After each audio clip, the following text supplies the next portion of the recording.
Hello, my name is Arya Muhammad Bintang, metric number 260510, and now I'm going to present about installing and setting up home Linux server. First, we need to prepare our computer to install Linux server.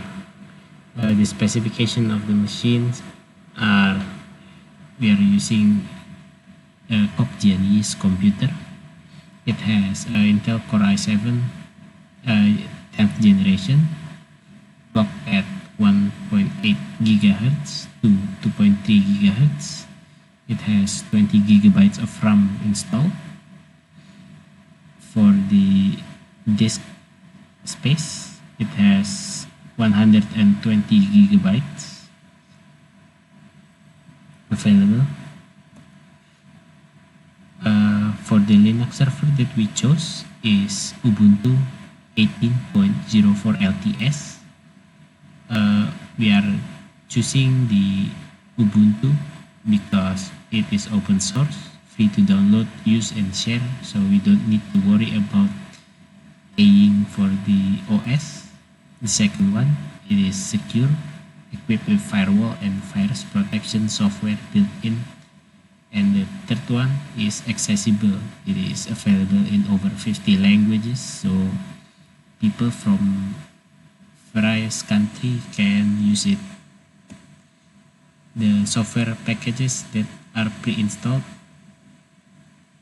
are first, it is LibreOffice, Office software package. It has word processing software and many other office related applications. The second one is Firefox, the built-in web browser in the Ubuntu. And then the third one is a scheduler and organizer app called Thunderbird. It is built in to the Ubuntu. And installing software package. First one, we are installing open source code editor from GitHub called Atom Text Editor. We can install it through the Ubuntu Software Manager. We just find Atom and then click install, and then the software manager is installing the application for us. And the second one is Dropbox, a cloud service provider. Dropbox provides a Linux client and it creates a local folder on the system that is synchronized with the cloud servers, so it is easily accessed from our computer. With Dropbox, we are installing it from the web browser, so we just download from the website and we can download and install it. The last application that we install is Google Chrome. It is another web browser, it is based on Chromium, an open source browser.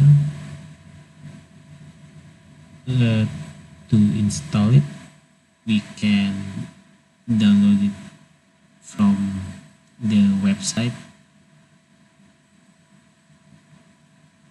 using web browser, and then in the image is the file in the computer, the Google Chrome file in the computer. Next will be explained by Robi.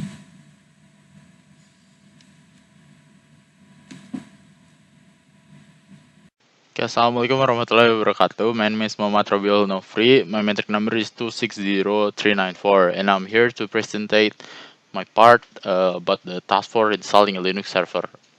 Okay, let's just get to the slides. Installing a Linux server. Here we can see that before we install the Linux server, we actually need to partition a certain amount of space or disk memory, so it can be installed. You can see here, we were creating the partition by using the management disk. So all you need to do is actually just go to the disk management, or you can actually type this disk mgmt.msc, and then once you get there, you just right click the part. For example, you can actually choose C or D usually for PC or laptop, and then you click the string volume and put the right amount, and then you enter the amount of the space that we will be using for the Ubuntu server. Here we enter for 40,000 because for the Linux server itself it needs like 20 to 40,000 megabytes, I think. Here you can see that after shrinking, after we partition a free space will appear on the screen of the disk management. The next thing we did, we actually use one of our USB or bootable pen drive to actually burn the Ubuntu server. So we download the Ubuntu server from the Linux server, and then we burn it by using certain apps and put it at the USB drive. The next thing we did, we actually just restart the computer and then just start spamming escape or F12, because there are laptops or PC that are using escape button to go to the boot manager instead of F12. But uh, our device, the laptop Dell, we use the F12 button to go to the, what is it, boot manager. So you can see from the slide, this is the image that we took. It shows the process of the installation from the Linux server. Once it is installed, the setting or the presets will come to the interface.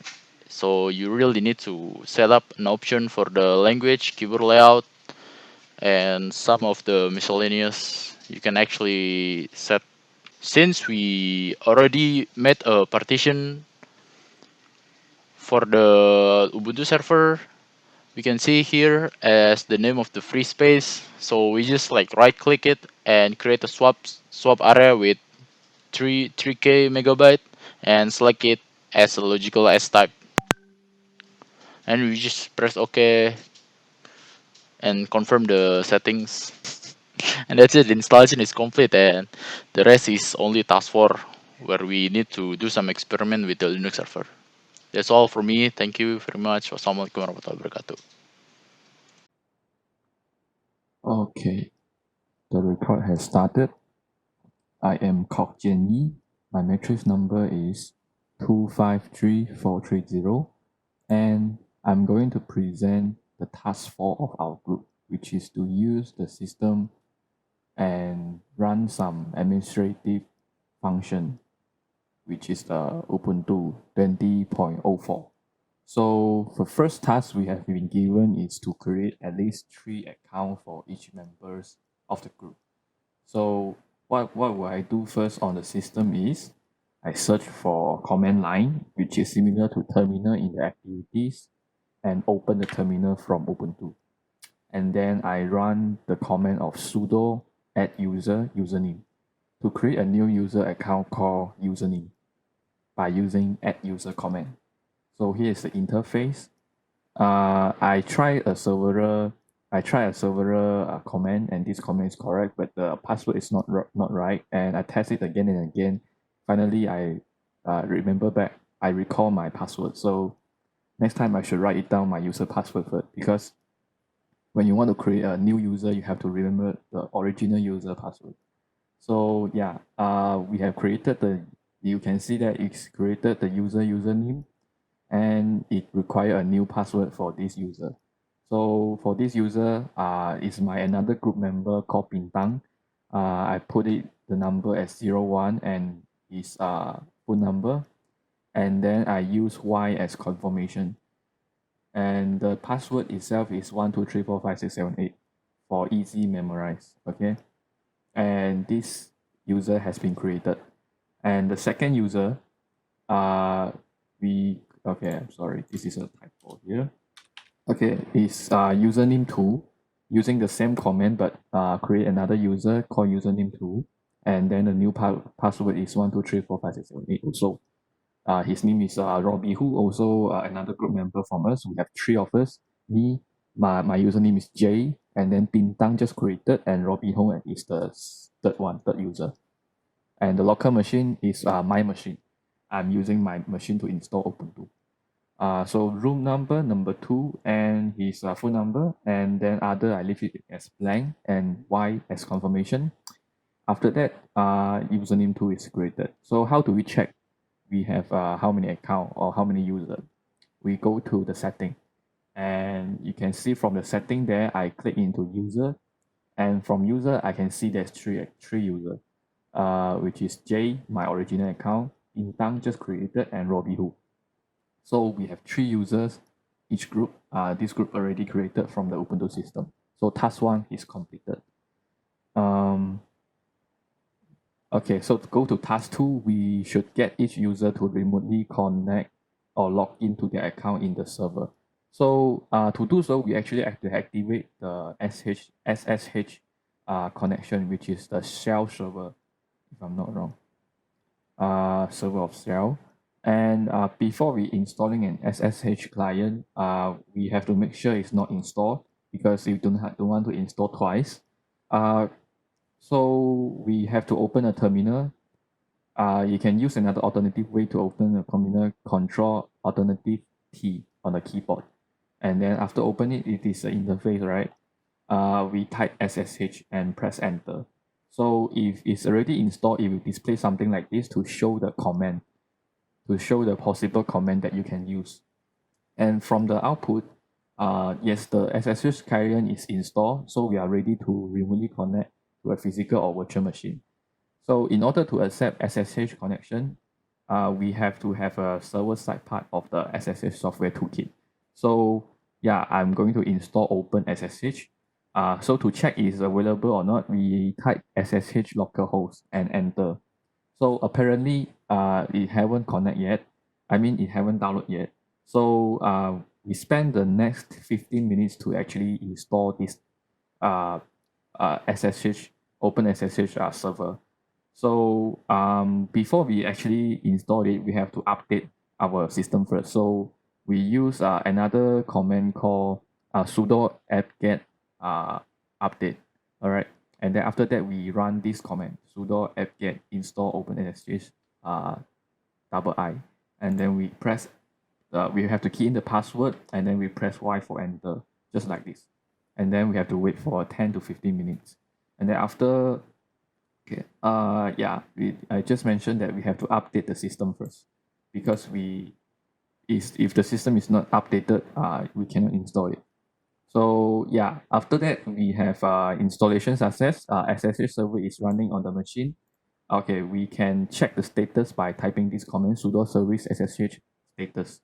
So if the status is running, I mean if it's already installed, the secure shell server will display this on the command prompt, which is the information of the server itself. And then another way we should test the Open SSH server is installed properly. We can run SSH localhost on the terminal again, and then you have to enter yes and the user password. So yeah, this is a display information of it is already on the terminal or on the system. So user can remotely connect, and the user has been set up to accept SSH because this is already displayed, and we can establish a secure remote connection with the server. So you can use this command SSH any account. For me, I use J because this is my personal account. In this Ubuntu, we have already created 3 accounts, J, Bintang, and robihul. I use J again. And my local host of this server machine is 127.0.0.1. And then I press yes and password. So after login, it will display something like this. Yeah, initially it cannot be established, but after that we successfully log in into this server machine. So we can now able to manage and control the remote machine by using terminal. So for the third task, we have to install at least 3 other software package like an email or a text editor software. So for the first software we have been chosen to install is Shaari. Shaari is a cross-platform email client written in Python that can be used to send and receive email. Because it's open source, so it is quite suitable to be built in Ubuntu. And you can use email such as Microsoft Outlook. So to install that, we use this installation, we use terminal. And by doing that, we use the command of sudo apt-get install snapd, because we have to use snapd to install Shaari. After success, take about 5 minutes, we install the Shaari snap package using sudo snap install Shaari. So finally, the Shaari is done. We need to enable it to open links in email. So we use this command again, sudo apt-get install snapd xdg./open. It has to be installed in Ubuntu so that Shaari can open email. So now we want to check whether Shaari is successfully installed or not. We go to the setting. And then we search Shaari. And as you can see, Shaari is already open in the system. So the next one we're going to install is a text editor called Atom. Atom is a free and open source text editor for all operating systems, including Linux. It is developed by GitHub, and it is very functional for coding in Java or Python or JavaScript. Basically, all mainstream programming language can be coded in this editor, but it's quite big, so I'm not sure it's actually available or not. But still, we able to install it. For this one, we do not install from terminal. We install it from Ubuntu Software Center, which is a package that comes with the Ubuntu installation. It's very useful because the software itself can install every open source other software into our system. So in this system, we install Atom using this Ubuntu Software Center. So we just search it on the Ubuntu software and then simply just select Atom and then click install. It will start installing. After 10 minutes, maybe less than 10 minutes, like 5 minutes, Atom has been successfully installed in the system. So now we can start coding from this text editor. Okay, and then the third software we have been installed is called Google Chrome. So Google Chrome is, as we all know, this is a very efficient web browser, better than Firefox in some way. So we will be installing this, but Google Chrome is not open source, it's licensed. If you want to install this, we have to go to web browser to install it. We can also install from terminal, but the process is slightly more complicated. So in the simplest way, since we already tried terminal, we have already tried Ubuntu Software Center, this time we try web browser. So we open up Mozilla Firefox and then we use DuckDuckGo, another search engine, to search for Google Chrome. And then after that, we want to download the Google Chrome installer by accepting the term and condition, which is term of service. And then we save file, click OK. After that, we go to the download folders and we click install. Wait for a while. Okay, wait for a while. Google Chrome has been installed. Now Chrome has been successfully installed in the system. So we can search it from the activities. And then we can see Chrome is here. You can open it and set it by default also. So this is the third task. And then the fourth task, we have to list some of the main hidden file. We have to personalize our command prompt first. Okay. Yes, we have to personalize our command prompt. By how? By creating our own command. So as you can see, the terminal itself is actually built with a whole lot of context and information. And to look at the environment of the information, we can use a command called print environment, which is print env. and then using this symbol less to pipe the information into a pager and show all the information in it. So inside it, we have even have the path command, like here, the path command, and we have a username as well. We have so many information in this system. So as you can see, it's a very not to say very big file, but we know how to customize it if we have this information.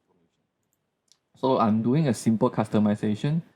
After viewing the pager, we press Q to exit back to the terminal, and then we will modify the first command called df, which is this free command. It is used to display the amount of available disk space for file system which invoking the user has appropriate read access. So there's two types of disk free or df command. One is df itself. Second one is df and then spacebar /h to display human readable form. What it means. Meaning to say if you use df, it will display 1K blocks as the file space or disk space. But if we use df/h, it will display size with gigabyte, with MBs, okay, and it will show all the available and used space in a readable form, not just digit, not just binary digit. Okay, so this is already done. And how do we want to customize it? Okay, we will use a command called alias df alias. Alias is a command that you can create more command or combine a command, combine some comments into one comment. So I want to use df to show the df/h because I'm not going to use df to read these free spaces, because if it's not readable, normally we will use df/h. So we will just change the df itself into use equal sign into df/h, so that every time we comment df, it will show df the output of df/h. So we enter that, we enter this alias, enter that, and then when we type df command in the terminal, it will show df/h output. So every time I type df, it is personalized. The size will be displayed in a human readable form. So it's more easier for us to operate stuff. Okay, and then the second comment we have personalized is we try to print the date and calendar together at one comment. Usually, if you want to date the calendar, we have to you want to show the calendar, you have to type cal. If you want to show the date, you have to type date. So now we try to do it by using one command, and then we show both together. How?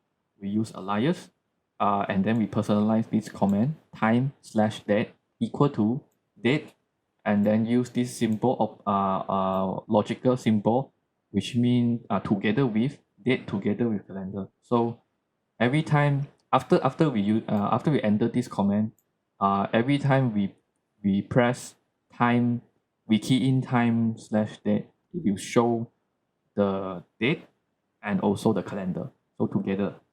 And for this task, I also need to explain how the prompt is created and explain the code involved. So as you know, a command prompt is also referred to simply as a prompt. It is a short text message at the start of the command line on a command line interface. It is all text display mode that is provided in a console or a terminal window by a shell. So a terminal is a text-only window that emulates a console and which can be opened on a GUI. But it is a text-based command software. The text using just text display mode. So the function is to inform user that the system is ready for next command, so you can operate on the system. And the second function is to help user plan and execute subsequent operation on a system, no matter Windows, Mac OS, or Linux, Ubuntu. So it is found on a prompt is found on the command line interface of any operating system that provides a CLI, which is a command line interface. And then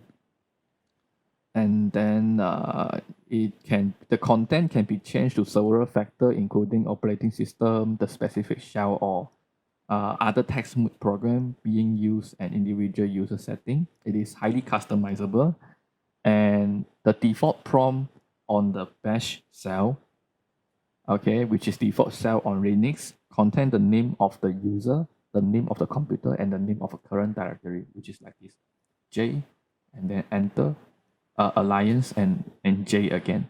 So it is customized. It's already customized because it has my name and it has a computer username. So yeah, pretty much that's it. If you want to go deeper, actually there's a little bit basic command involved, which is the most common one: cd change directories, ls to list their content, mv you try to move or rename the file, pwd is a short terms for print working directories, and mkdir make directories, you create a new directory. Echo you try to print something back, print the argument back out again. And then cat is to view and check the file content. You can also combine text file using cat. So yeah, that is for task 3 or task 4, sorry. So task 5, we list some of the main hidden files in Linux along with their function. So yeah, we use this simple command ls/a, and then with the, so you can see the hidden file with the dot before their name. All the file with the dot before their name is a hidden file, and there's some of the very important one, which is .bash rc. It's a shell script that bash run whenever it starts interactively. So there's another one, .profile, is used to set the environmental item for user shell. .bash underline logout is read and executed every time when you log in, when a login shell exists. So it actually doesn't exist in your account if there isn't there when you log out.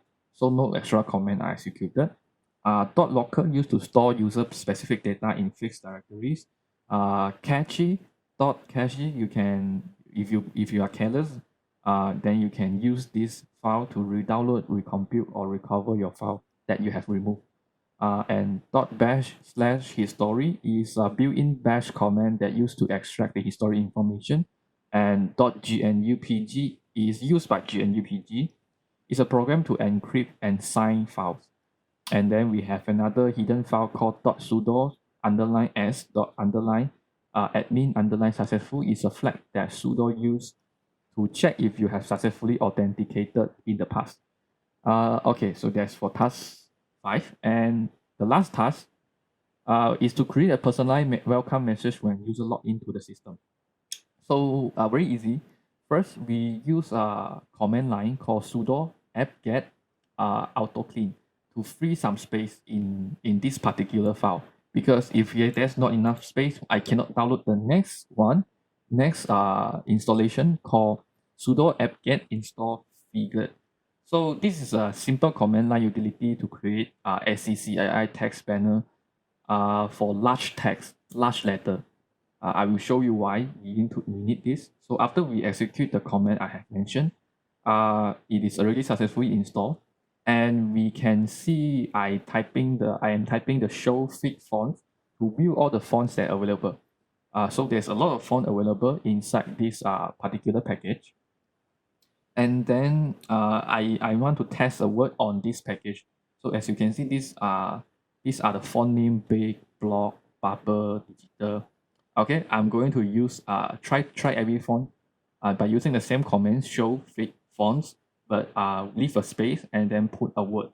So I can see how the words look like in those fonts. Like in banner, the hello look like this. In big, the hello look like this, and so on. So it's very fun. And then we have to go to the directory, and then we have to modify a little bit our bash rc file. So yeah, after I have keyed in the command, we are in the bash rc file. So inside there, we have to scroll all the way down to the bottom of the file, and then we have to type in this command. Clear, first of all, we have to type clear and then enter figlet space minus font, which means we have to choose a font. I have choose a font called slant, and then space again to type out your message in the double quotes. So if you select a font of slant and then display a welcome message of "Hi Jay, welcome to Ubuntu." So it's very easy. And then after that, we have to save file by doing Control X and press Y, enter to save file. And then we open another terminal again. The welcome message has been shown. It's displayed on the terminal. So every time I open a terminal, it will say, "Hi Jay, welcome to Ubuntu." So it's very fun. And then to display a logout message, we have to create a new file called sudo nano using this command sudo nano bash underscore logout, and then key in my password. And then we will type an error called "goodbye Jay, see you again," and then save file. And then after that, every time I log out, using this command gnome dash session quit, so it will display "goodbye Jay, please see you again." So yeah, that's all for our presentation. We have successfully done task 1, which is the preparation of our Linux server installation. And then the approach we have been using is partition. And then task 2, we choose a Linux server and software package to install. Initially, we choose to install Linux server Ubuntu 18.04 because I have the file. So this is server we use to install. And then the advantage, very clearly, open source, secure, and accessible. The specs, the main specs is that of this Linux, the kernel type is monolithic. Its use length is GNU, and then it's very easy to update, high privacy, have a centralized application installation software called Ubuntu Software Center, and then it's boot very fast, and we have a CLI, the command line interface. So the cost is free also. And then the software package come along like LibreOffice is an office tool, just like Word, just like PowerPoint, Excel, Microsoft Office. Okay, and web browser Firefox, and Thunderbird, a calendar, and then a transmission is to use to download torrent files, and some of the games like Sudoku and chess. And then we install software Atom Text, just like how I display. And then we initially plan to install Dropbox, but it is too large, so our system is not enough space to do that. So we install another thing instead, which is Google Chrome and also Hiri email server. And then after that, Google Chrome. Yes, we install this as well. So afterwards, we install the Linux by using step by step. First of all, because we want to dual boot it, we have to create a partition. We use this manager to shrink volume and then create a partition of 40 gigabytes. And then it's created the partition, and then we boot it into a boot option by restarting the machine. Press F12 and then use the USB stick to choose the with the pre-downloaded Ubuntu installer, and then choose it, and then it boot it, and then after boot we will run into this screen. So after this, we have to install it by selecting the keyboard layout and also the language, and then after that we continue by doing normal installation and install a third party for graphic. Just press continue, and then the installation type we use something else because we want to set the partition. So inside the partition, we try to separate again because we create another partition from the free space of 40 gigabytes. 3 more gigabytes for the swap area is a virtual memory. So yeah, and then the remaining gigabytes we use for partition to install Ubuntu. So after that, we install it, and then we put on our information, our username, password, and then once the installation is successful, we restart. After restarting, we select either Windows or Ubuntu. So yeah, after restart, we select Ubuntu and we enter the interface of this. So this is the completion of our installation. And then after that, task 4, which is the thing that I have been presenting the whole time. So that's all for us. From us, we are the group of Kok Jian Yi, Robihul, and Bintang. Hopefully we have done everything, and thank you so much, sir, for the guidance for this A192 semester. It has been very pressure. Hopefully we can get a good marks from both tests in project and also assignment. Okay, thank you. Have a nice day, sir.